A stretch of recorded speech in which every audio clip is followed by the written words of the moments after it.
Good morning guys, at ito naman po si Owi TV. Ito guys, nandito tayo sa school. Magdidilig tayo ng halaman. Ngayon ay December 26. At dahil malapit lang ang bahay ko dito, ito, pupunta ako dito para magdilig ng halaman. Yan. Kasi hindi na aabot ng ulan yung mga halaman sa second floor. Yan. Ito, didiligan natin yung mga halaman. Baka pagdating ng January, mga patay na to. Kailangan diligan natin.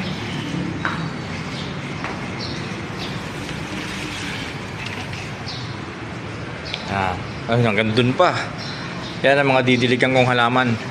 Tapos magwawalis tayo ng alikabok para hindi kumapal.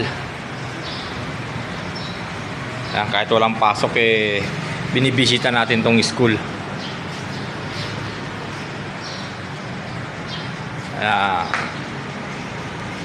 Tapos meron pa dito sa third floor.